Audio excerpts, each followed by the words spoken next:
So Kacha is eager to attain liberation from samsara. So he goes to ask his father, Brhaspati. He says to him, "Lord, you know everything. Please tell me how one can free oneself from this cage known as samsara." We've come across these names before. Brhaspati was the father of Vilasa. Back in chapter 65 we had the story of Vilasa and Basa, although I suspect this will be a different Brhaspati because Brhaspati died quite early on in that story. And we have also heard of Kacha before. We heard from Kacha briefly in section 4, chapter 58. We got a song from Kacha, a song to the self. So this possibly came after Kacha's enlightenment, which we're going to hear about now. Brhaspati said, "Liberation from this prison house known as samsara is possible only by total renunciation, my son." This story follows on from the story of Sikhidhvaja and Chudala. And Sikhidhvaja tried to reach liberation through renunciation, but he failed to grasp the true meaning of renunciation for many years until liberated by his wife.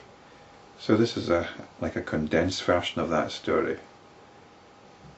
Vasishta continued, "Hearing this, Kacha went away to the forest, having renounced everything."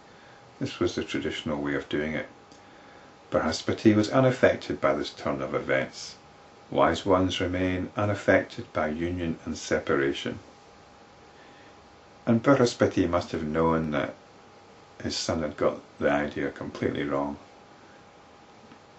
But the principle here is sometimes you just got to find out from your own mistakes.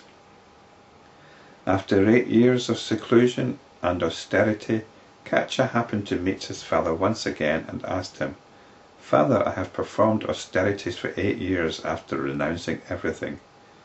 How is it I have not attained the state of supreme peace?" Brhaspati merely repeated his previous commandment, "Renounce everything," and went away. Taking it as a hint, Kacha discarded even the bark with which he covered his body. Thus he continued his austerities for 3 years. And again this is like Sikhidhvaja and Chudala.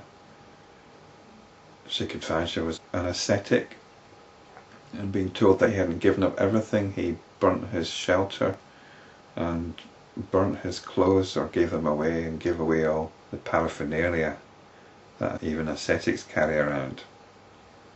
Again he sought the presence of his father, and after worshipping him asked, "Father, I have renounced even the stick and clothes, etc.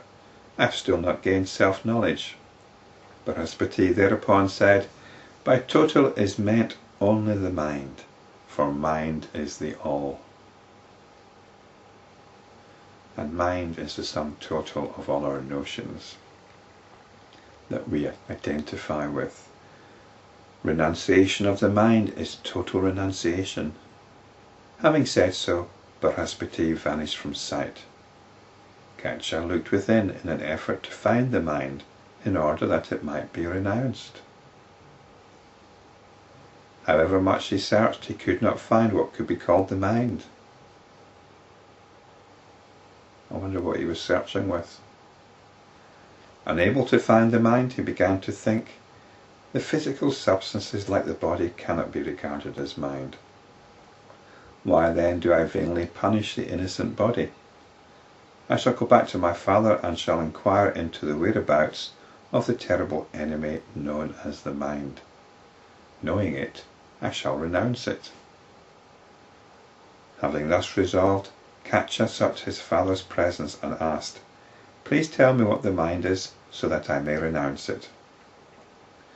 Brhaspati replied, "They who know the mind say that the mind is the I. The egosense that arises within you is the mind." "But that is difficult, if not impossible," said Kacha. Brhaspati responded, "On the other hand, it is easier than crushing a flower which is in your hand, easier than closing your eyes. Now, there's no exaggeration here. It's supremely easy. For that which appears to be because of ignorance perishes at the dawn of knowledge.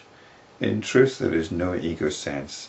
It seems to exist on account of ignorance and delusion. Where is this egosense? How did it arise? What is it? In all beings at all times there is but the one pure consciousness. Hence this egosense is but a word. Give it up, my son, and give up self-limitation or psychological conditioning. You are the conditioned, never conditioned by time, space, etc. Vasishta continued. Thus instructed in the highest wisdom, Kacha became enlightened. He remained free from ego-sense and possessiveness. Live like him, O Ram. The ego-sense is unreal. Do not trust it and do not abandon it. How can the unreal be grasped or renounced? When the ego-sense is itself unreal, what are birth and death?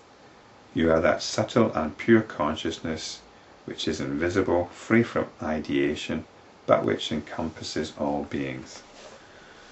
So Kacha seems to have found it quite easy in the end, although it did take him about 11 years of austerities which didn't bear fruit. But this is the point. It's free from ideation. This attention that we're using all the time does not consist of ideas. It attaches itself to ideas. It attaches itself to beliefs and fixes onto them because this is reality. We want this rock called reality. But it's a rock that we create ourselves through our notions and ideas. You need to be quite bold, I think, to look at the attention itself rather than trying to fix the attention onto something. And now for the pièce de résistance. We mustn't get caught up with the idea that the world is an illusion.